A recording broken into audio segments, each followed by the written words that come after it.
Russia Ukraine போர்ல தற்போதைய கள நிலவரம் என்ன? ஆத்விகா பகுதியில என்ன நடந்துட்டு இருக்கு அப்படிங்கிற ஒரு தெளிவான விளக்கங்க இந்த பதிவுல இருக்க போது. அனைவருக்கும் வணக்கம். நான் உங்கள் செந்தில். இது உங்கள் செந்தில் டிஃபென்ஸ். பதிவுக்குள்ள போறதுக்கு முன்னாடி நம்ம சேனல் இன்னும் சப்ஸ்கிரைப் பண்ணலாம், மறக்காம சப்ஸ்கிரைப் பண்ணிட்டு கூடவே பக்கத்துல இருக்கிற பெல் ஐக்கான்ல ஆல் ஆப்ஷன் சூஸ் பண்ணிக்கோங்க. அப்பதான் நம்ம எப்ப பதிவுகளை போட்டாலும் உங்களுக்கு இன்ஸ்டன்டா நோட்டிபிகேஷன் வரும். அது கூடவே நம்ம சேனலும் அடுத்த கட்ட வளர்ச்சி அடைய கொஞ்சம் உதவியா இருக்கும். எனக்கா இந்த உதவியை செய்ய வேண்டிய நம்பிக்கையில பதிவுக்குள்ள போயிடலாம். முதல் செய்தி எங்க 24ஆம் தேதி நைட்டு 25ஆம் தேதி காலையில இந்த சமயத்துல ரஷ்யா திரும்பவும் ஒரு ரெக்கார்டை பண்ணிக்கிறாங்க. வழக்கம் போலதான் இதுக்கு முன்னாடி ட்ரோன்கள் அனுப்பி ரெக்கார்டு பண்ணிட்டு இருந்தாங்களா, அதே போல இந்த தடவை பண்ணிக்கிறாங்க. ஒரே டைம்ல 75 ட்ரோன்களை உக்ரைனோட கேபிட்டலான கீவை நோக்கி கீவை சுத்தி இருக்கிற சில பகுதிகளை நோக்கி அனுப்பி விட்டுக்கிறாங்க. இதுல 74 ட்ரோன்களை நாங்க சக்சஸ்ஃபுல்லா டவுன் பண்ணிட்டோம் அப்படின்னு உக்ரைன் தரப்புன்னு சொல்லிக்கிறாங்க. ஆனா சில இடங்கள்ல வெடிசத்தம் கேட்டிருக்கு. இது கூடவே ஒரு க்ரூஸ் கைடட் மிசைல் KH-59 அந்த மிசைல் அனுப்பிச்சு விட்டுக்கிறாங்க. அதையும் நாங்க சக்சஸ்ஃபுல்லா டவுன் பண்ணிட்டோம். ஒரு ட்ரோன் மட்டும் எஸ்கேப் ஆயிடுச்சுங்க அப்படின்றது போல சொல்லிக்கிறாங்க. இதனால என்ன சேதம், ஏது, சிவிலியன்ஸ்க்கு எந்த அளவுக்கு பாதிப்படைஞ்சிருக்கு அப்படிங்கிற போல எந்த ஒரு தகவலும் இப்போதைக்கு வரல.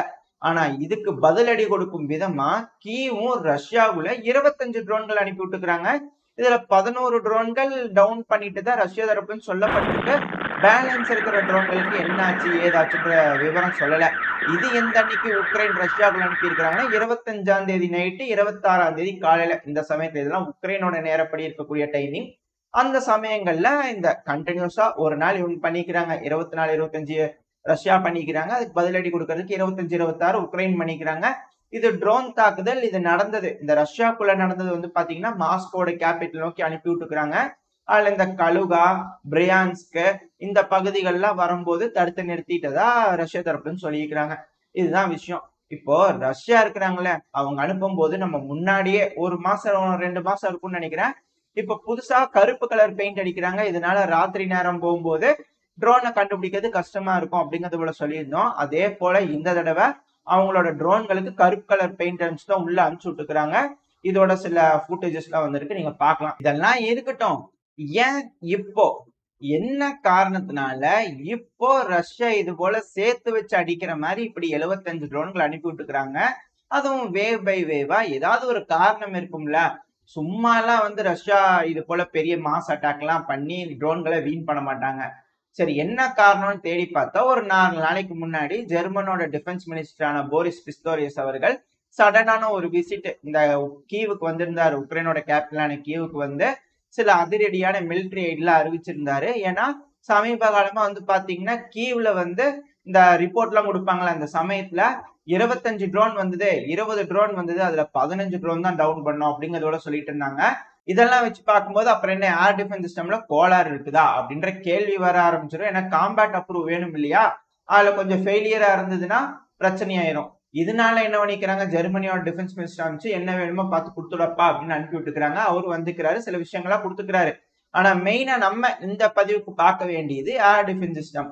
இந்த 5 ஸ்டீக்கு தேவைப்படக்கூடிய இந்த மிசைலு லான்ச்சர்ஸ், இந்த ஏர் டிஃபென்ஸ் சிஸ்டம் புதுசா 3 ஏர் டிஃபென்ஸ் சிஸ்டம், அப்புறம் ரேடார் சர்வேலன்ஸ் ரேடார் 3, அதுக்கப்புறம் இந்த பேட்ரியாட் லான்ச்சர்ஸ் இருக்குல்ல, இந்த மிசைல் ஏர் டிஃபென்ஸ் சிஸ்டமோட மிசைல் லான்ச்சர்ஸ் அதுக்கு, அப்புறம் அதோட உதிரி பாகங்கள் பேட்ரியாட்டோட உதிரி பாகங்கள், அப்புறம் பேட்ரியாட்டோட மிசைல், இது எல்லாம் இந்த ஏர் டிஃபென்ஸ் பேக்கேஜ்ல வந்து இருந்தது, கொடுக்கறதா சொல்லியிருந்தாங்க. அது வந்திருக்கும் போல இருக்கு. அதோட உளவு தகவல் ரஷ்யாவுக்கு கிடைச்சிருக்கும் போல இருக்குது. அதோட லொகேஷன் எங்க டிப்ளாய் பண்ணிட்டீல பராசா, லொகேஷன் எங்க நான் தெரிஞ்சுக்கணும் அப்படிங்கிறதுக்காக இந்த 75 ட்ரோன்களை உக்ரைனுக்குள்ள ஊட்டதாமோ. இப்ப ரஷ்யாவுக்கு எந்தெந்த பகுதிகள்லாம் இந்த மிசைல் டிஃபென்ஸ் சிஸ்டம்லாம் இருக்கும் அப்படிங்கிறது தெரிஞ்சிருப்பாங்க. இதுக்கப்புறம் சும்மா இருப்பாங்களா? கண்டிப்பா இதுக்கப்புறம் தான் மிசைல் தாக்குதல் நடக்கும் அப்படிங்கிறது போல அனலிஸ்ட்லாம் சொல்லிட்டு இருக்கிறாங்க. நம்ம முன்கூட்டியே தெரிஞ்சுக்குமே ஒரு விழிப்புணர்வு பர்பஸ்க்காக. ஏன்னா ரஷ்யா இது போல ட்ரோன்களை வேவ் பை வேவா அனுப்பிச்சுட்டா முதல் வேவ் வரும்போது எந்த இடத்துல இருந்து அடிச்சிருக்கு, அப்ப இந்த லொகேஷன்லாம் இருக்கா அப்படின்னு ரீகானிசான் ட்ரோன் சேட்டலைட் வச்சு இமேஜ், ஏன்னா அவருங்களும் சேட்டலைட் அனுப்பிச்சுட்டு இருக்காங்க, லேட்டஸ்டா புதுசாலாம் அனுப்பிச்சுட்டு இருக்காங்க. சேட்டலைட் இமேஜ் வச்சு பார்ப்பாங்க. வச்சு பார்க்கும்போது கண்டிப்பா லொகேஷன் மாட்டிரும் அப்படிங்கிற மாற்றுக்கருத்தே இல்லை. கூடிய சீக்கிரத்துல அதை பத்தின ஏதாவது ஒரு தகவல் வந்துச்சுன்னா அடுத்த பதிவில் அப்டேட்ஸா பாத்துருவோம். இப்ப நம்ம ரஷ்யா உக்ரைன் போரோட அந்த ஆத்விகா பகுதியில என்னெல்லாம் நடந்துட்டு இருக்கு அப்படிங்கிற அந்த கள நிலவரத்துக்கு போவோம். முதல் விஷயம், இந்த ஆத்விகா பகுதியில உள்ள என்ட்ரு ஆகிற சோல்ஜருக்கு ஒரு வார்னிங் கொடுத்துக்கிறாங்க. இப்போ ஒரு இமேஜ் வந்திருக்கும், நீங்க பாத்தீங்கன்னா தெரியும். பார்க்கறதுக்கு கல்லு மாதிரி தான் இருக்கு. அது PFMங்கிற ஒரு கன்னிவெடி. போய் கால் வச்சுன்னா கால் காணாம போயிரும், பாத்துக்கப்பா. இது போல ஏதோ கல் இருக்கு நெட்டிக்கிட்டு உடச்சிடாதீங்க. இதுக்கு முன்னாடி PFM-1ன்னு சொல்லி ஒரு கன்னிவெடி இருந்ததுல, அதை இப்ப அப்கிரேட் பண்ணி இது போல கல்லு மாதிரி வச்சுக்கிறாங்க. கொஞ்சம் பார்த்து சூதானமா நடந்துக்கோங்க அப்படிங்கிறது போல ரஷ்ய வீரர்களுக்கு கொடுத்துக்கிறாங்க, வார்னிங் கொடுத்துட்டு இருக்கிறாங்க இந்த ஆத்விகா பகுதியில குறிப்பா. இதை எப்படி கடக்கலாம் அப்படின்னா, இந்த சமீபத்துல உக்ரைன் வந்து காலில் வந்து பூட்ஸ் மாதிரி மாட்டிட்டு இது போல கண்ணி வெடியை மீச்சு வெடிச்சு காமிச்சிட்டு இருந்தாங்க இல்லையா, அது போல பூட்ஸ் இப்ப ரஷ்யாவுக்கும் கொடுத்துட்டு இருக்கிறாங்களா ரஷ்ய வீரர்களுக்கு, முன்னிலையில இருக்கிற வீரர்களுக்கு. இது போல ஏதாவது ஒரு கண்ணி வெடி அதை பார்த்து மட்டி தட்டிக்கிட்டு ஏதாவது வெடிச்சதுன்னா ஒன்னும் ஆகாது, சேதாரம்லாம் கொஞ்சம் கம்மியா தான் இருக்கும் அப்படிங்கிறது போல சொல்லப்பட்டு வருது. ஆனா ரொம்ப அபாயமா இருக்கு. ஏன்னா இதெல்லாம் போட்டாங்கன்னா இதுல எப்படி கண்டுபிடிக்கிறது மனுஷன்? காத்தடிச்சா இல்ல எங்கேயோ பறந்து இருந்து போய் எங்கேயோ விழுந்துருச்சுன்னு வச்சுக்கோங்க, யாரோ ஒருத்தங்க குழந்தை ஏதோ தெரியாம போய் தொட்டோம்னா டம்முன்னு வெடிச்சிருச்சுன்னா என்ன பண்றது? ரொம்ப ரிஸ்க் தான். இருந்தாலும் இதெல்லாம் பயன்படுத்துறாங்க அப்படின்ற குற்றச்சாட்டு ரஷ்யா தரப்புல இருந்து வைக்கிறாங்க. இது போர் சூழல், எதையுமே உறுதிப்படுத்த முடியாது. சொல்றாங்க, நம்ம அதை கொண்டு சொல்லிட்டோம். இப்ப நம்ம கள நிலவரத்துக்கு போயிடலாம். இந்த ஆத்விகால இப்போதைக்கு மெயினா 2 டிஃபென்ஸ் டீம் இருக்கு. இந்த ஆத்விகாக்குள்ள இருக்கக்கூடிய ஒரு பிரிகேடு, ஆத்விகாவோட பக்கவாட்டுல இருந்து ஆத்விகாவை காப்பாத்துறதுக்காக ஒரு பிரிகேடு. இப்ப இந்த 2 பிரிகேடும் மாறி மாறி குறை சொல்லிட்டு அவங்களுக்குள்ளே அடிச்சுக்கிட்டு இருக்காங்க. அப்படி என்னப்பா இந்த 2 பிரிகேடு அப்படின்னு கேட்டீங்கன்னா, மொதல் பிரிகேடான 110வது பிரிகேடு. இவங்க ஆத்விகா சிட்டிக்குள்ள இருந்துட்டு அந்த சிட்டியை காப்பாத்துறதுக்காக போராடிட்டு இருக்கக்கூடிய ஒரு பிரிகேடு, உக்ரைனை சேர்ந்த பிரிகேட். இப்ப அந்த வீடியோ பதிவு சைட்ல வந்திருக்கும், பாப்பீங்கன்னு நினைக்கிறேன். மேப்ல பாத்தீங்கன்னா தெரியும். இவங்க என்ன சொல்றாங்க, ஆத்விகாவோட பக்கவாட்டுல இருக்கக்கூடிய 53வது பிரிகேட் இருக்குல்ல, கோழைங்க அவங்கலாம், அவங்க பாதுகாக்க மாட்டேறாங்க, கூடிய சீக்கிரம் பின்வாங்க போறாங்க, அதனால நாங்க பின்வாங்க போறோம் அப்படிங்கிறது போல இந்த பிரிகேட்ல இருந்து ஒரு வீடியோ பதிவு விட்டுக்கிறாங்க. இது முதல் தடவை கிடையாது, 3வது முறையா வார்னிங் கொடுத்துக்கிறாங்க. இது ரொம்ப கவனிக்க வேண்டிய ஒரு விஷயம். ஏன்னா எந்த இடத்துல இது போல வார்னிங் கொடுத்தாலும் அந்த இடத்துல இருந்து கூடிய சீக்கிரம் வெக்கேட் ஆகி போறதுதான் வழக்கம். இதுல மெயினான இன்னொரு விஷயம் இருக்கு, அது நம்ம லைனா பார்க்கும்போது உங்களுக்கு புரிய வரும். இப்போதைக்கு இந்த விஷயம் புரிஞ்சுக்கங்க.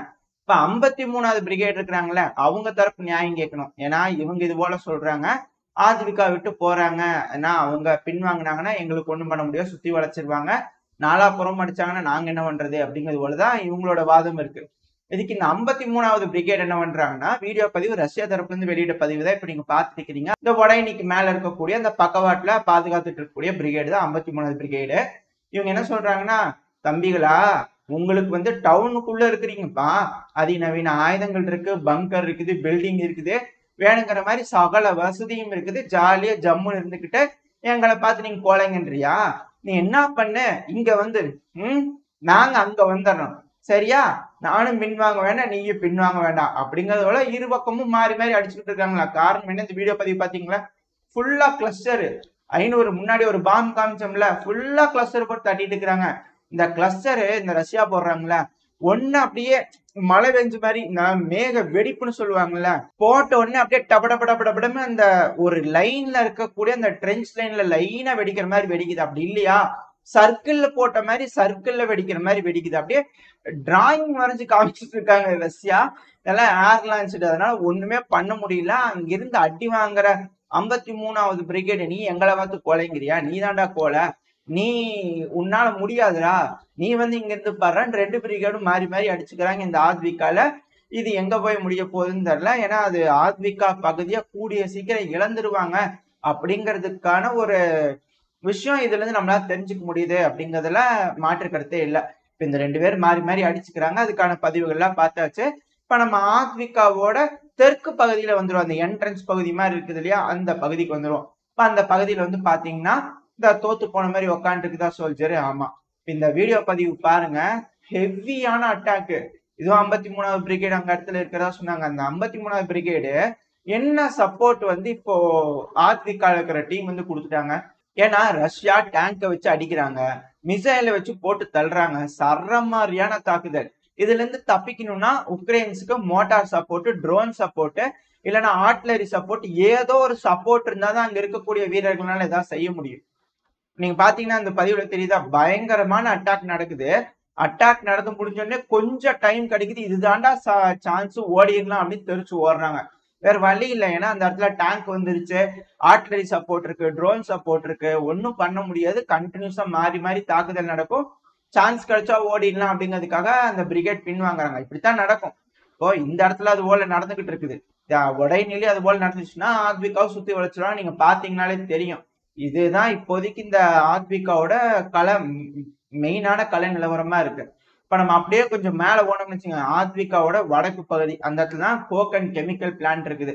இப்ப அந்த பிரச்சனைக்கு வருவோம். இப்ப அந்த பிரச்சனையில இப்போ ஒரு பதிவு போடும், நீங்க பாத்தீங்கன்னா தெரியும்.